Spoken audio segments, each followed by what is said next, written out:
When you think of Rome, you probably picture Julius Caesar, gladiators, or maybe the Colosseum. But here's the twist: Rome didn't really fall in 476 AD. It just moved east, and it didn't just survive, it ruled for another 1,000 years. So why does no one talk about it? What happened to this forgotten empire? And how did it all end in one of the most dramatic falls in history? This is the real story of the Byzantine Empire. They called themselves Romans, but history remembers them as something else. For over 1,000 years, they held off invaders, survived betrayals, and shaped the modern world, yet most people barely remember their name. This is the story of the empire that refused to die. When most people hear Rome, they think of Julius Caesar, gladiators, and maybe the Colosseum. They picture togas, legions, and emperors ruling from the heart of Italy. And they've probably heard the story of how the Roman Empire fell in 476 AD. What they don't realize is, Rome didn't really fall. It moved, it changed, it adapted, and it kept going for almost 1,000 years more as something else entirely, the Byzantine Empire. So why don't we learn about it? Why is it treated like a historical footnote when it was one of the most advanced and long-lasting empires in history? That's what we're digging into today. Because the story of Byzantium is filled with drama, wars, plagues, religious divides, golden ages, betrayals, and a final battle that reads like something out of an epic movie. Let's go back to the beginning. The Roman Empire was huge, too huge, stretching from the Atlantic Ocean all the way to the Middle East. Managing it was like trying to steer a ship that's constantly taking on water. Eventually, emperors realized they needed to split it up. In the year 330 AD, Emperor Constantine made a bold move. He picked a small Greek city called Byzantium, renamed it Constantinople, and made it the new capital of the Eastern Roman Empire. It was well placed, easy to defend, close to trade routes, and far from the political chaos of the West. When the Western Roman Empire officially collapsed in 476 AD under pressure from Germanic tribes, most of Europe fell into the so-called Dark Ages. But the East? It kept going strong. The people of Constantinople still considered themselves Romans, even if they spoke Greek and had their own way of doing things. They weren't living in the past either. This wasn't some desperate attempt to hold on. The Byzantine Empire was dynamic. It built schools, preserved ancient texts, developed advanced military strategies, and became one of the wealthiest and most sophisticated societies in the world. And then came Justinian. If there's one name you need to remember from Byzantine history, it's him. He ruled in the 6th century and basically tried to bring back the glory days of old Rome. He launched military campaigns to take back Italy, North Africa, and parts of Spain. His general, Belisarius, was a military genius, winning battles against the odds with small forces and clever tactics.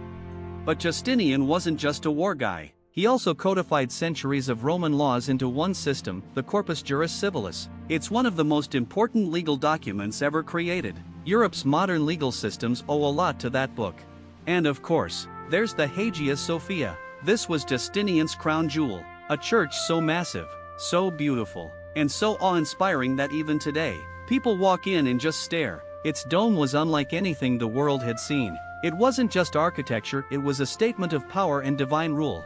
But everything comes at a cost. Justinian's wars drained the empire's treasury. A horrific outbreak of plague, what we now call the Plague of Justinian, killed possibly a third of the empire's population. It hit Constantinople hard.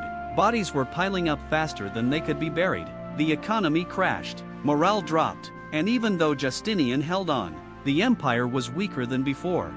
After Justinian, the Byzantines went through ups and downs, brilliant emperors, disastrous ones, civil wars, betrayals, and backstabbing palace politics that would put Game of Thrones to shame. But through it all, one thing defined the Byzantine Empire more than anything else: religion. Christianity was at the heart of everything. The emperor wasn't just a ruler, he was seen as God's representative on earth, and that led to some pretty serious problems. For one, there was the iconoclast controversy. Some emperors believed that religious images, icons, were a form of idolatry and had to be destroyed. Others thought icons helped the faithful connect with the divine. This debate tore the empire apart for over a century. Families split, churches were attacked, thousands died over whether or not you could paint Jesus on a wall. And all this tension led to an even bigger split. By the 11th century, the Eastern and Western churches had drifted so far apart, different languages, different rituals, different views on authority that they finally broke. In 1054, the Pope in Rome and the Patriarch of Constantinople excommunicated each other. This was the Great Schism. From that point on, Christianity was divided into Roman Catholicism in the West and Eastern Orthodoxy in the East. The two branches still exist today. Now, you'd think with all these internal issues, Byzantium would collapse, but it didn't. It kept holding on. Strong walls, smart diplomacy, and a good sense of when to fight and when to pay off your enemies helped them survive. But then came the Crusades. When the Turks started taking over Byzantine territory, Emperor Alexios I asked the West for help. He probably expected a few knights. Instead, he got tens of thousands of crusaders, fired up with religious zeal and a desire for land, wealth, and glory. The First Crusade actually helped Byzantium a bit. It pushed back the Turks and took Jerusalem, but relations between the Crusaders and Byzantines were always shaky. The Crusaders saw the Byzantines as weak and untrustworthy. The Byzantines saw the Crusaders as violent and uncontrollable. Things boiled over in the Fourth Crusade. In 1204, instead of heading to Jerusalem, the Crusaders sacked Constantinople. Yes, you heard that right. Christian Crusaders attacked a Christian city. They looted churches, destroyed priceless art, and set fire to entire neighborhoods. It was one of the most brutal betrayals in history. The city was devastated.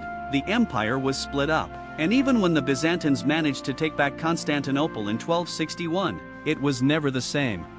From that point on, the Byzantine Empire was a shell of its former self. Its territory shrank, its economy struggled, and a new threat was rising in the east, the Ottoman Turks. The Ottomans were powerful, organized, and hungry for conquest. Slowly but surely, they surrounded Constantinople. The Byzantines watched city after city fall. They sent desperate pleas for help to the west, but not much came. Old wounds from the Great Schism and the Crusades still stung. Most European powers had their own problems to deal with. By the mid-1400s, Constantinople was the last real piece of the Byzantine Empire left, and even then, it was barely holding on. The once great capital was now surrounded by a massive and growing empire. In 1453, the final act began. Sultan Mehmed II, just 21 years old, led an army of over 80,000 men to the gates of Constantinople. He brought with him something new, huge cannons that could break even the strongest walls. Inside the city were just 7,000 defenders. Emperor Constantine XI knew the odds, but he refused to flee. 4 weeks, the city held out. The walls that had protected it for centuries were battered, but still stood. But on May 29th, after a relentless assault, the Ottomans broke through. Constantine XI is said to have thrown off his imperial regalia and charged into battle, dying with his soldiers. The city fell. The empire fell. And with it, the last piece of Rome was gone. But its legacy didn't end there. Greek scholars fled west, bringing with them ancient texts that had been preserved in Byzantine libraries. Those texts helped ignite the European Renaissance. Art, science, and philosophy exploded in Italy and beyond, fueled in part by the wisdom saved by the Byzantines. Orthodox Christianity remained strong in Eastern Europe, especially in places like Russia, which began to see itself as the Third Rome. And the Hagia Sophia, once the pride of Constantinople, was turned into a mosque, preserved, changed, but still standing. So, what was the Byzantine Empire, really? It was the continuation of Rome, but in a new form. It kept Roman law alive. It preserved ancient Greek philosophy. It served as a buffer between Europe and powerful Eastern empires for centuries. It survived plagues, civil wars, religious conflict, invasions, and betrayals and still managed to hold on for more than 1,000 years. We often think of history in neat, clean timelines. Rome falls in 476 AD. The Middle Ages begin. But history's not that simple. The Roman Empire didn't vanish. It evolved. The people of Constantinople didn't see themselves as part of something new. They were Romans. Their empire might have changed names, languages, and rulers, but their identity lasted until the very end. And maybe that's the lesson here. History isn't just about names and dates. It's about persistence. About how ideas survive even when empires fall.